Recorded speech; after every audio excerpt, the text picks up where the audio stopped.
Hello everybody, welcome back to another video. 2025 is here, which means there's going to be lots and lots of updates coming this year to the game, a lot of very exciting things, and I want to make a video talking about what I think is going to be the best class to play in MapleStory for this year in 2025, and maybe even after that for many years to come. Now, I'm also going to have some honorable mentions of some of the best classes as well, just in case maybe you don't like my pick. You guys are more than free to disagree with what I think is probably going to be the best class this year. And it's also one of the best classes at the moment, but I think is going to continue being one of the best, if not the best class in the whole game. So if you don't know what I'm going to say, maybe pause and try to guess what class I'm thinking in the comments right now, and then finish the video, edit your comment, and let me know what you think about it. Again, maybe if you don't disagree with me, let me know what you guys think is the best class into this year and into future patches. Real quick, guys, I want to tell you about the channel's sponsor, Zenless Zone Zero. This is an action RPG game made by MiHoYo, the same developers that made Genshin Impact and Honkai Star Rail. To be completely honest with you guys, I always ask my community on stream if I should take a sponsorship, and when they heard I got one from Zenless Zone Zero, it was genuinely so shocking how much they wanted me to take it. I played this game myself, and unironically, it was fun. This is coming from someone who played pretty much only MapleStory for the last 6 years plus. The character designs are sick, and the combat is actually really fun and flashy. Each character has unique moves and combos and ultimate abilities. I pulled this one character called Miyabi, and the chat exploded saying how lucky I was. So many people love the game in the chat, and you could try it yourself by downloading it with the link in the description. Full transparency as always, guys. The deeper you get into the game, the more it supports me. I always want to keep it real with you guys, and I'm super grateful to be here. I only take sponsors that I personally myself enjoy. So if you want to check it out and consider supporting me, again, click the link in the description and download Zenless Zone Zero. Thanks, and let's get back to the video. Now, obviously, we know that there are so many different classes in this game.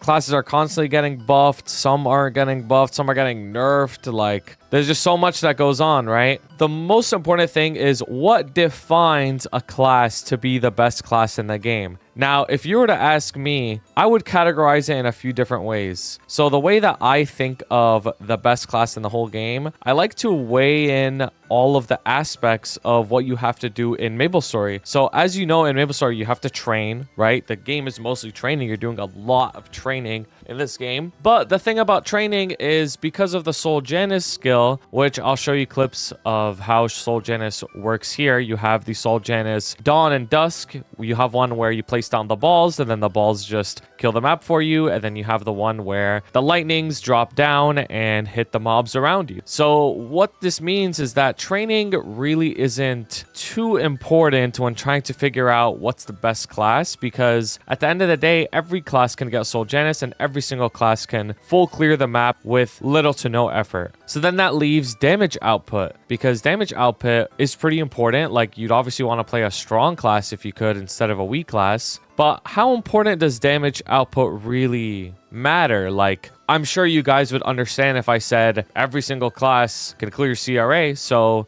why would you pick a class based off of its CRA capabilities, right? Like, that doesn't make any sense, because you have way more than enough damage in the game to kill CRA. Now, what's interesting about this game is this holds true for pretty much all the bosses in the entire game. So that entire concept of, like, it doesn't really matter what class I play because my class is going to have enough damage to do the content anyways, holds true for a extremely long time in the whole game. So if you're sitting here thinking like, I need to play the strongest class so that I can clear Darknell, so that I could clear Saren, so that I could clear Kalos, that's not true. Every single class in the whole game can clear all of those bosses. In fact, every single class in the whole game can clear up to normal Limbo, at least. Every single class in the whole game can clear Extreme Lotus solo. So you can get extremely far into the endgame on any class. And I want to make that explicitly clear before I talk about what I think is going to be the best class and why I think it's going to be the best class. So we know that mobbing isn't really too important to factor in. We know that damage output does have its place. If you want to specifically go for the strongest in the whole game, then sure. But you can also say that at the end of the day, you could play whatever you want and you'll still be able to clear all the bosses. You might not be able to clear the hardest bosses, like you probably can't clear a hard Limbo as of making this video if you play a weak class, but eventually you will be able to. Let me also put this into perspective. So if you look at the MapleStory achievements tab, you can gain actually a lot of information because it tells you what percent of the total population in all of global MapleStory has achieved a certain achievement. So it's not just like when you look at your achievements, you're seeing Chronos achievements or you're seeing Hyperion achievements or Barra achievements. You're seeing achievements based on the entire global MapleStory. So right now, what are some of the endgame content bosses, right? Limbo is one of them. So if you look at how many people have cleared normal Limbo, it's 0.37% of the total global, like all of GMS, including reg server, including all the servers. It's 0.37% of players have cleared normal Limbo. Now, if we're talking about hard limbo, it's 0.02%. So something that I find a little hard to understand is why a lot of people will only play the strongest class in the game, when in reality, being the strongest class in the game only matters to around 0.02 to 0.01% of your entire gameplay and of the entire situation. So the whole point of what I'm trying to show you is that when you are trying to pick and figure out what the best class in the whole game is, it's not necessarily all about the highest damage output, because in reality, most people won't get to that point anyways, and classes get buffs and nerfs regardless. It's not necessarily just about the mobbing capabilities. Like, these things are important, but what I think makes the best class in the entire game is a class that can fit into any party, a class that has good support, a class that has very high damage output, it has very good mobbing, it's fun and engaging, so it's not boring, and it fits into the current meta with the way that bosses are headed and the way that parties are forming. So the one class that comes to mind that fits into all of this, let's see if you guys got it right. To me, it's Zero. I personally think that Zero is one of the best classes right now and will continue to be probably the best class in the whole game moving forward into 2025 and maybe even beyond that. Now, the reason why I can say 2025 is because we kind of know what upcoming patches are. If you guys have no idea, us in the global MapleStory server, a lot of the updates that we get, not all the updates, but a lot of the updates that we get are from the Korean region, which is about 6 months ahead of us. So they got a really big balance patch and a really big update with their new masteries for 6 job that have come out. And there are lots of pretty accurate predictions on how strong classes are going to be during that patch in terms of raw damage output. And Zero is up there. It's one of the strongest classes. But like I mentioned before, raw damage output is not the whole picture, because at the end of the day, raw damage output, you never actually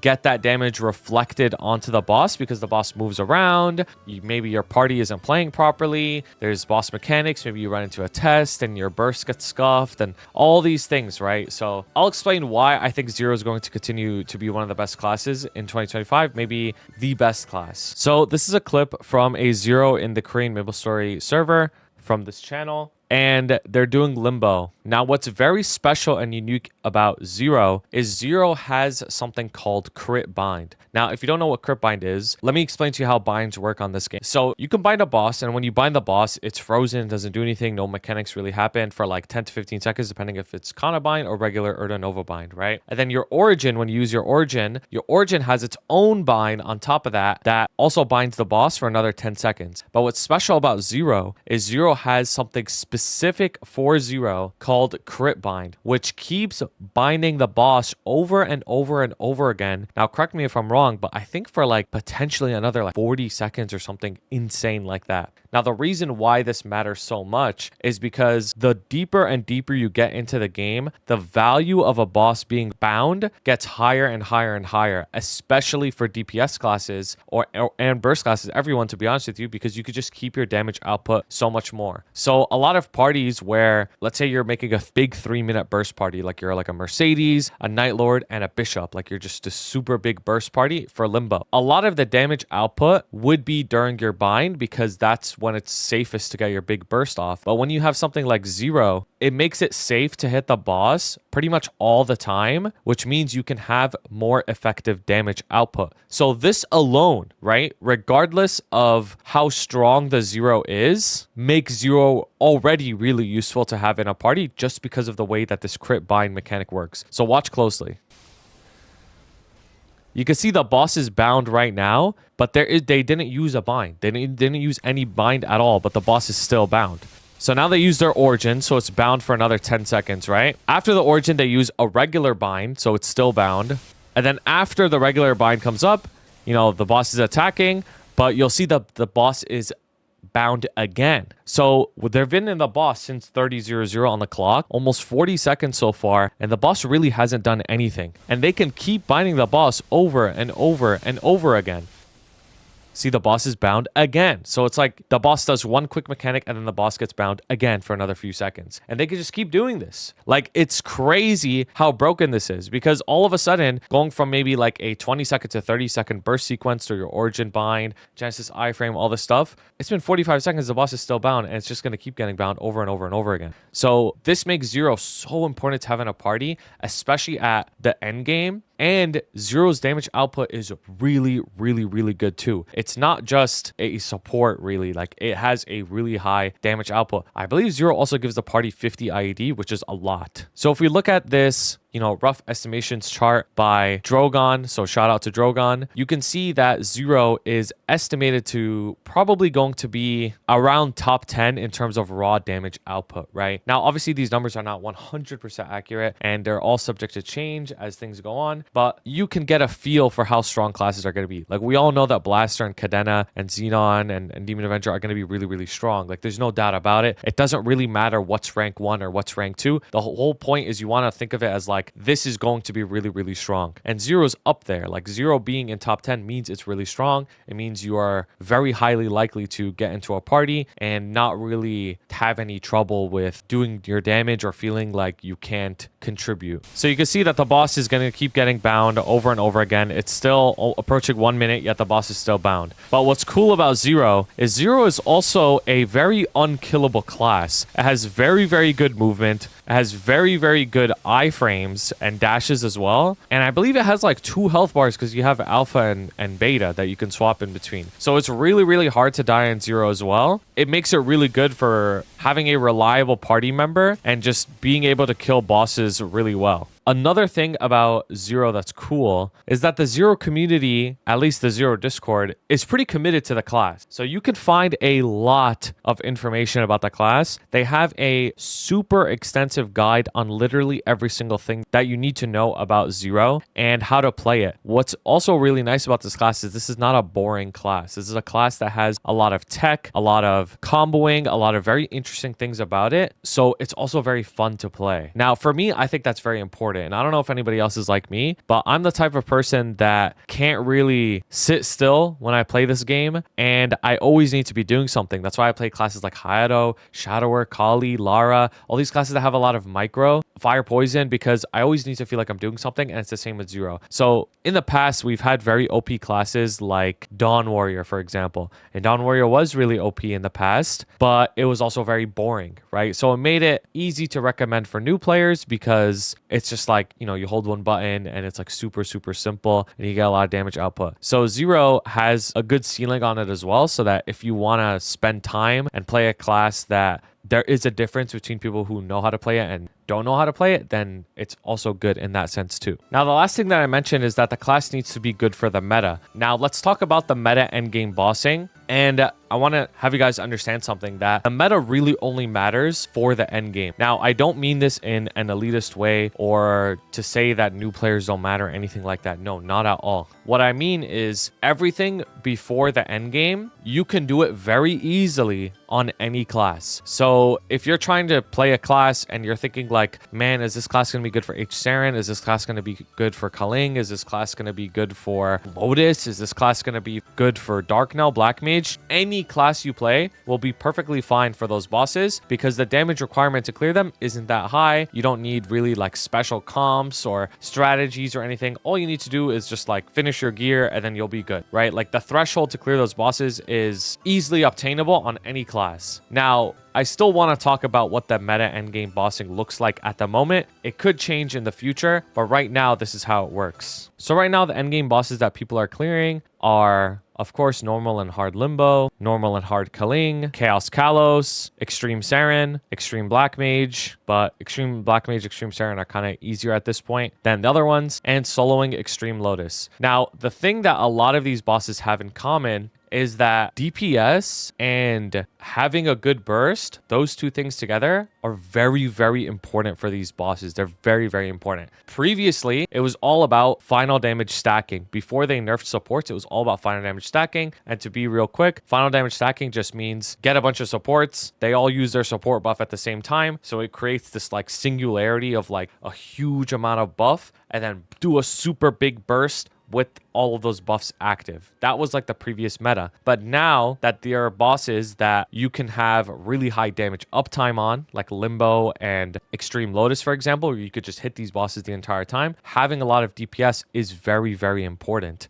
Now, what's cool about Zero is a 2-minute class. Now, let me tell you why I think 2-minute classes are just superior to 3-minute classes at the moment. Not only for bossing performance in the meta, but it just feels better to play. So let's imagine that we're in Kalos, and obviously in Kalos Phase 2, it has 4 health bars dependent on whether you could pass the test, and then you unlock each health bar, right? So if you were a big 3-minute burst class, let's say you did your burst, and after you did your burst, you got to like here. You did about like 75% of the bar. If you want to continue the rest of the bar, you would have 2 options. You either DPS the rest of it, which is going to take a really long time because you're a burst class, or you wait for your burst again, but then you're going to be wasting a lot of your burst because your burst does this much, but you only need to do this much, right? So it just doesn't feel as good because you're not using your full burst. And then once you get to this HP bar, the second part, you're going to have to wait for your burst again to come up to really do anything. Whereas a 2-minute class that has really good DPS, even if your burst isn't as good, let's say you do about 60% instead of 75%, you can chip the rest of it. Either you could chip the rest of it, or you only have to wait 2 minutes for your burst again instead of 3 minutes. So you could just use your burst again, and then it'll come up even faster for the next bar. So this holds true for a lot of bosses. This isn't just Kalos, right? If you were a 3-minute burst class and you did like 85% of the bar, then you could chip the rest. Then it's perfectly fine. But I've personally found that whenever you play 3-minute burst classes or you observe 3-minute burst classes, if they're not at the point where they could do the majority of the bar in their burst, then it feels like shit to play. You could ask any endgame Night Lord this, they'll tell you the same thing. So now let's imagine we're doing Lotus, where it's just one continuous big long HP bar, right? Let's say you're a 3-minute burst class, and when you do your 3-minute burst, you do about 60% of the bar in your big burst, right? You do your burst, your 3-minute, and then you do about 60%. You're not going to be able to kill the rest of it in DPS. You have to wait for your burst to come back up. By the time your burst is up, maybe you have like this much left off your DPS, and then you do your burst, and then you're out. So it took you 2 bursts, right? Now, the reason why I don't really like this type of gameplay is because at the end of the day, your boss clear time is not going to change even if you get stronger. Let's say you go from doing 60%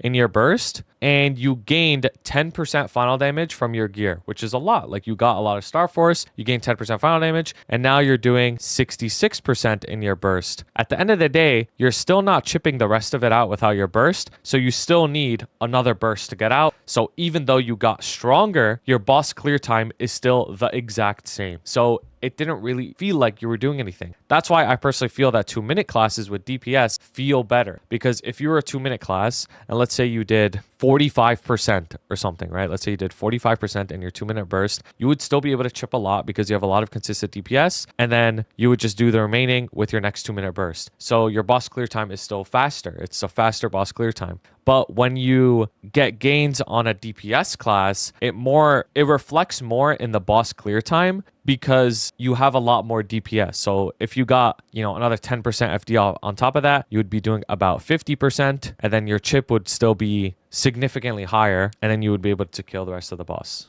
Now, what sucks about playing these big burst classes is even if you were to get like ridiculously stronger, if we go back to the 60% example, and then you gain 20% FD, and you're doing now, all of a sudden you do like 72%, right? In your burst, like that's way more damage. Like you gain 20% FD, like that's a lot. Like you gain so much more damage, right? You still need another burst to get out. So it's like you need to get way stronger for your boss clear time to really be reflected on it. Now back to Zero, right? Zero is a 2-minute burst class that has really good DPS. So not only do you have your burst every 2 minutes, you also have your DPS that comes along with it. And the reason why it's so good is because back to the crit bind that I was talking about earlier, you are able to get off that DPS super effectively and hit the boss the entire time because the boss is always getting bound over and over and over and over again.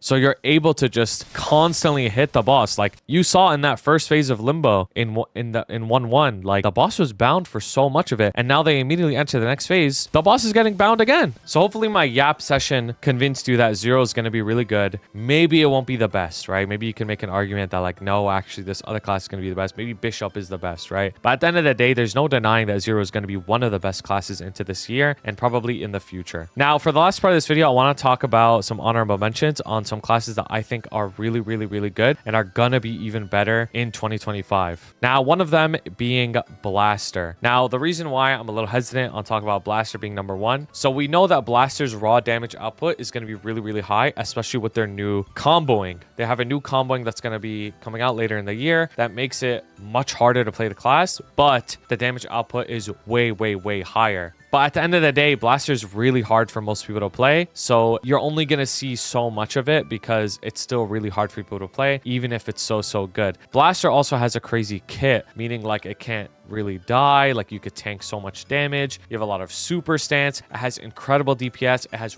really, really good burst as well. It's a 2-minute class. So all of those reasons as to why I said 2-minute classes, DPS classes just feel better to play. They're better in parties and all that stuff also apply to Blaster. So Blaster is really, really good. It's similar to Zero in the sense of like, it's a hard class to play that has a good ceiling, consistent damage, very hard to kill, but it doesn't have the crit bind. So it makes it less optimal than Zero. It also doesn't have support. But if you really want to play a selfish DPS that does have a really high learning curve and like feels very engaging to play, then Blaster is a perfect class for you and is going to be one of the best classes to have in a party. So if you know any Blaster friends that are super strong, probably want to pick them up in your party now. And another class that is going to continue to be very, very strong, is very strong right now, and is going to continue to be very strong, is Demon Avenger. And I see you, Demon Slayer. I see you back there. I see you back there. I see you little TP farming Demon Slayers back there. Maybe you thought I was going to talk about you. Now, Demon Slayers are obviously OP in a different way, but let's keep it to Demon Avengers. The only reason why I can't really say Demon Avenger is going to be the best class is because of the dependency on Rune Force Shield. So long as Rune Force Shield works the way that it works,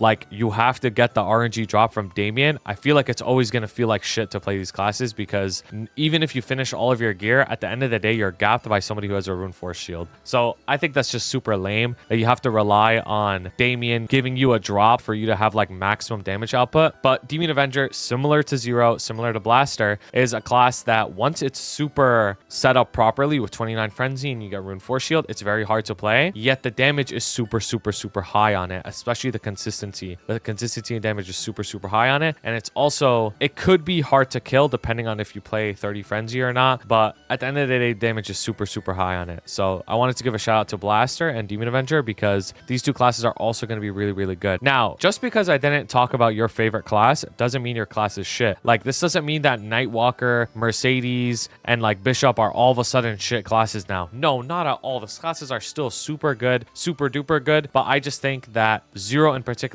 is a class that is going to be either the best or one of the best classes and also isn't talked about enough. We all know how OP Bishop and Nightwalker are. Like they're still broken to this day. Anyways, let me know what you think. Let me know what you think about Zero. Let me know what you think about what other classes are OP. What are some of the underrated classes? If you got to this part of the video, I want you to say the word Lin, because not only if you say Lin, it's going to confuse people thinking that this video is about Lin. It also lets me know that you watched the entire video and you heard everything that I had to say. Yeah, I don't know. But yeah, I think it's just going to be funny. People are just going to keep saying Lin in the comments and like the video has nothing to do with Lin. But anyways, thank you so much for watching. I appreciate you guys so much. I look forward to this year. Let me know what classes you like. Pull up to the Twitch stream where we could talk about it. Maybe I'll start playing Zero. Who knows? Anyways, thank you for watching and have a wonderful day. Thank you so much to my members, Blazefire, Shooms, Shagad, Ravi Espa, Koga, Piconir, Skittles,